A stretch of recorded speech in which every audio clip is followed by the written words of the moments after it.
المحترف الأرجنتيني لنادي النصر مارسير. محترف مارسير، أرحب بك عبر برنامج كورة. Damos la bienvenida primero con el programa Cura. كيف يشوف التجربة الاحترافية له في السعودية في الشرق الأوسط؟ أول تجربة احترافية بالنسبة له.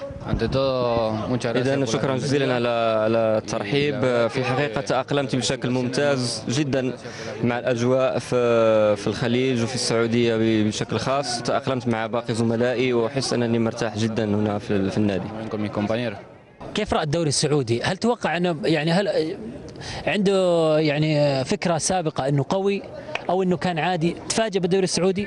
إذا الدوري أو المنافسة في السعودية منافسة قوية مختلفة جدا عن اللعب في الأرجنتين. لهذا كان علي أن أتأقلم بشكل سريع، وفي الحقيقة فوجئت كثيرا بطريقة اللعب وبعض اللاعبين المحليين. طيب هل هو راضي عن مستواه الفني حاليا؟ إذا أنا راض عن المستوى، لكن هذا لا يكفي. يجب أن أتحسن مستقبلا لكي أرضي الجماهير وأرضي النادي، وإن شاء الله سأكون عند حسن ظن الجميع. هل فعلا أخذ جائزة أفضل لاعب محور في الدوري الأرجنتيني في 2010 وانضم للمنتخب الأرجنتيني بقيادة مارادونا؟ صحيح الكلام هذا؟ إذا هذا الأمر صحيح. اخترت كأفضل محور في 2010 في الأرجنتين، وانضممت أيضا إلى المنتخب. لعبت مع المدرب الكبير دييغو أرماندو مارادونا، وهذا شيء أفتخر به كثيرا لأنني مثلت أيضا بلدي بالقميص الأزرق. بالتوفيق له إن شاء الله. في الظهور الأول لاعب الكولومبي لاعب النصر خوان بينو، نرحب به عبر برنامج كورة أولا. كيف رأى التجربة الاحترافية الأولى له في الشرق الأوسط في نادي كبير زي النصر؟ إذا شكرا جزيلا على الترحيب. أنا عادة لا أحب الظهور في وسائل الإعلام. أحب إذا التجربة في النادي تجربة مختلفة. واجهت بعض المشاكل في بادئ الأمر، خصوصا التأقلم لأن البلد مختلف، الثقافة إذن والتقاليد مختلفة. واجهت بعض المشاكل، لكن شكرا للنادي وللأشخاص العاملين في النادي وجميع الأصدقاء الذين ساندوني طوال الوقت. إذا استطعت أنا أتأقلم بشكل جيد الآن، وأتمنى أن أرضي الجماهير النصراوية في المباريات المقبلة، وأن أكون عند حسن ظنها، وأن ألعب كما أن أؤدي، أن أرفع من مستواي وألعب كما كنت ألعب في الأندية السابقة.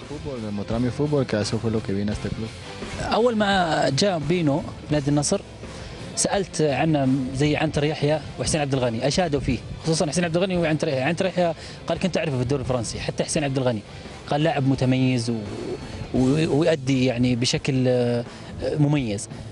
الآن إلى الآن تقريبا كمستوى فني إلى الآن لم يدخل فورمة أو قدم مستوى متميز مع النصر. لماذا؟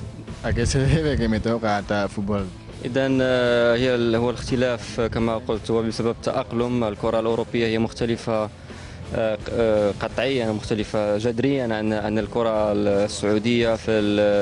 كنت ألعب مع لاعبين دوليين كبار، مع أولانو في تركيا، ولاعب لانو هو لاعب كبير برازيلي كبير جدا معروف عالميا. هذا يسهل عليك الأمر داخل الملعب.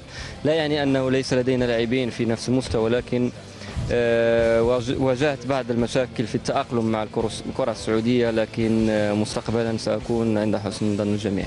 الفوتبول الأوروبي. طيب ما هي حقيقة قصة، هل هي حقيقة القصة في لقاء ضد انتر ميلان؟ مدرب انتر ميلان اللي كان مورينيو، بعد نهاية المباراة كان بينو لاعب مع تقريبا باريس سان جيرمان اتوقع. بعد نهايه المباراه قال ساجلب هذا اللاعب لفريقي. صحيح القصه هذه؟ اذا هي في مباراه كانت بين موناكو فريقي والانتر ميلان. كانت مباراه كبيره، كان مستوى جيد جدا. اذا شاهدني مورينيو تكلم مع لاعب برازيلي ايبان كان يلعب في الانتر ميلان، وتم تواصل. كان هناك جسر للتواصل بين مورينيو وبين النادي موناكو، لكن لسوء الحظ لم يصل الفريقين لتفاهم مادي، ولهذا انتقلت للعب في تركيا. الفريق المفضل خارجيا؟ yo creo que uno. إذا لدي أحب فرق كثيرة، الفرق التي تلعب بشكل جيد. الآن أحب البرشلونة والمانشستر يونايتد لأن لديهم مستوى كروي رفيع. انا مدريدي، لازم يغير مدريد. ريال مدريد. ريال مدريد. نو برشلونه. No, Barcelona. هو يحب برشلونة. التوفيق له ان شاء الله، نتمنى له التوفيق ان شاء الله. Te deseo buena suerte.